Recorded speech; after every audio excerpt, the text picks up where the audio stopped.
दोस्तों अब दूसरी संधि है गुण संधि।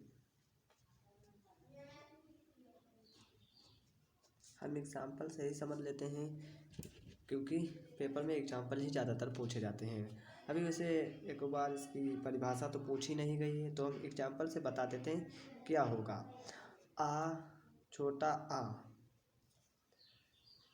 या बड़ा आ के बाद क्या आ जाए, बड़ा आ के बाद छोटी छोटू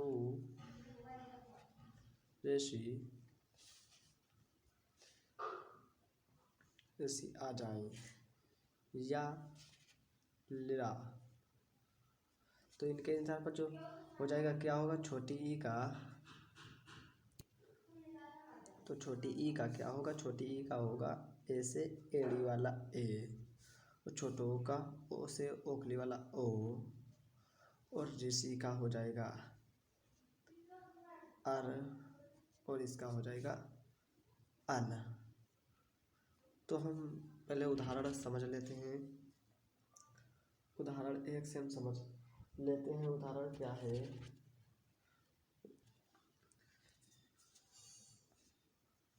तथा प्लस इति। तो क्या होगा आप लोग कमेंट सेक्शन में बताइए। देखिए ये बड़ा, इसके बाद कोई असमान स्वर जैसे छोटी, छोटो, लिरा या ए आए या ओ आए, तो उनके स्थान पर क्या हो जाता है, ई का ए, ओ का ओ, ऋषि का अर, लिरा का अल। तो देखिए यहाँ पर छोटी ये, और इससे पहले मैंने आपको बताया कि परिवर्तन यहीं पे होता है और यहाँ पर से तो देखा जाता है। देखिए ता था, और अब यहाँ पर परिवर्तन होना है, परिवर्तन होना ई है, ओ ई का क्या होगा एड़ी। तो एड़ी यहाँ पर लिख तो देंगे नहीं, तो इसकी मात्रा लगाएंगे, तथे लगा दी, और यहाँ पर से एक गायब हो जाएगा, परिवर्तन के रूप में चला जाएगा, तथेति। और इधर आपको समझाते हैं ये ए हुआ कैसे। इधर देखिए बड़ा है और उसके बाद क्या है प्लस ई है। तो हमने बताया आ या आ के बाद ई ओ आ जाए तो ई का क्या आ जाएगा ए बराबर ए हो गया। और ये देखिए ए हो गए और एक यहीं पे मात्रा लगा दी, तथेति, तथा प्लस इति बराबर तथे। तो दोस्तों एक और एग्जाम्पल देख लेते हैं। रमा धन ईशा बराबर ई है रमेशा।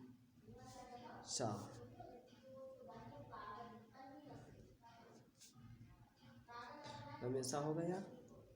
अब हम तीसरी संधि समझते हैं, अयादि संधि, यड़ संधि। तीसरी संधि क्या है, यड़ संधि। यड़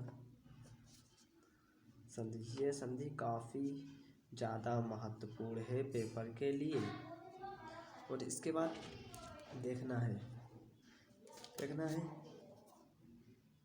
ई छोटी या बड़ी ई, छोटो ओ या बड़ा ऊ, ऋषि या लिरा के बाद असमान स्वर, कोई भी असमान स्वर आ जाए तो यड़ संधि होगी। तो यड़ संधि होगी, इतना तो आप लोग समझ के। तो हम लोग अब उदाहरण देखिए क्या है। उदाहरण अति धन अधिकम, अति धन अति धन, अति प्लस अधिकम, अति धन अधिकम। ये आपको विसर्ग लगाना जरूरी होता है। तो ये छोटी ई आई और छोटी ई के बाद कोई भी असमान स्वर, इसमें कहा है कोई भी असमान, छोटी ई आई असमान स्वर यहाँ पे, तो परिवर्तन कहाँ होगा स्टूडेंट, यहाँ पे परिवर्तन होगा। क्या होगा परिवर्तन, आ बना दिया। और ये ता है, ता जो है यण संधि में, अब ये मात्रा तो इधर से, तभी इधर से मात्रा लगाएंगे तो इसे आधा बन जाएगा, अत्य। और ये छोटी ई के बाद कोई भी असमान स्वर, तो छोटी ई का क्या हो जाएगा, या, अत्या। और धिकम, धिकम, ये विसर्ग लगाना जरूरी है।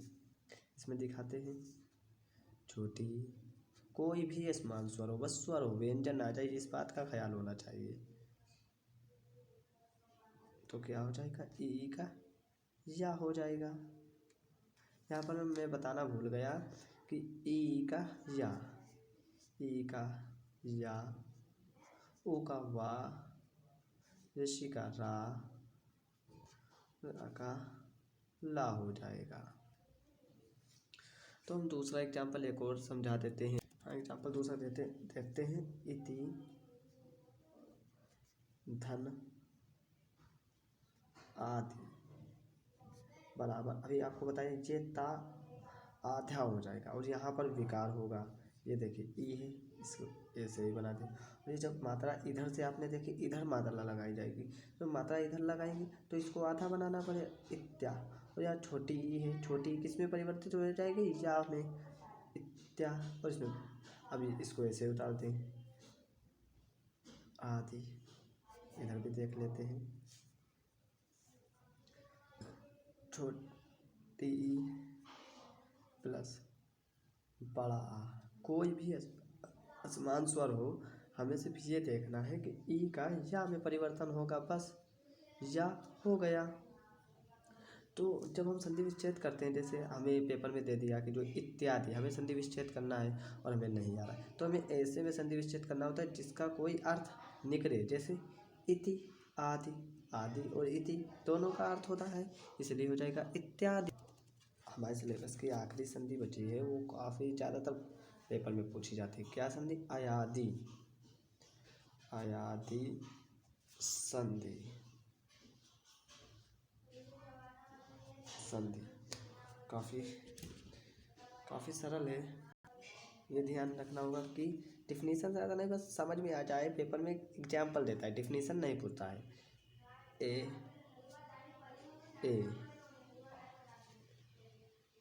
ओ ओ आ जाए, इनके बाद कोई भी असमान स्वर हो, हमें इससे नहीं लेना, बस ये वर्ड हमें दिखने चाहिए। तो इसका क्या हो जाएगा, इसका हो जाएगा ए, इसका ऐसे समझ से चलते हैं, इसका हो जाएगा आए। ये देखिए, जब ये छोटी है तो डंडा नहीं, मात्रा आके नहीं लगेगी, तो इधर लग जाएगी जब ये बड़ा है। और इधर क्या हो जाएगा, अव का अव हो जाएगा। और औरत वाले अव का क्या हो जाएगा, आ हो जाएगा। हम उदाहरण देख लेते हैं, पहले एग्जाम्पल देख लेते हैं। एग्जाम्पल कोई एकदम इजी एग्जाम्पल देखते हैं। एग्जाम्पल लिखते हैं, ने धन अनम बराबर, ये देखिए एड़ी आ रही, एड़ी, एड़ी वाली है। और इधर कोई भी असमान स्वर हो तो इसका ए का क्या हो जाएगा, ए। और परिवर्तन कहाँ पे होता है, यहाँ पे। हमने अभी बता चुके हैं पिछली संधियों में। क्या लिखेंगे, न। और इसका क्या होगा, ए। कोई भी मात्रा आगे होगी, नया, नम को ऐसे उतार देंगे, नया नम, ने नम। इसको ऐसे दिखाते हैं आप लोग ताकि समझ में आ जाए। ए प्लस ए बराबर आ या। तो दूसरा भी समझ लेते हैं।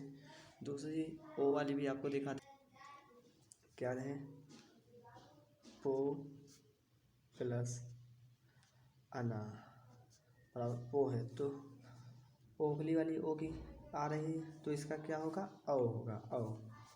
प व ना, पवना क्या होगा, ओ प्लस आ बराबर आओ। अगर यहीं पे ऐसे होता, वैसे ये आता नहीं है, ये गलत होता है क्योंकि पो में तो ये दो मात्राएं नहीं लगती। लेकिन हम आप लोगों को बताते हैं तो इधर आना होगा, ना कि आना होगा। अगर इधर बड़ा ओ आ रहा है तो इधर बड़ा आ आएगा। कोई भी स्वर होगा वो बड़ा हास या दीर्घ होगा, तो इधर क्या हो जाएगा। अगर देखिए किस चीज़ की मात्रा लगी, ओ का आओ हो जाता है। देखिए पाओ ना,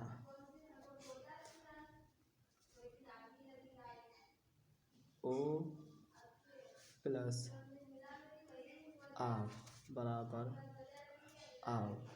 हमें ये समझ के चलना है कि अगर यहाँ पे जो आए उसका अर्थ निकले और इसका जो आए, बस ये परिवर्तन इतना याद रखें। लैंग्वेज याद रखने से जो परिभाषा, अगर आप डिफिनेशन याद रखते हैं उससे कोई फ़र्क नहीं पड़ता।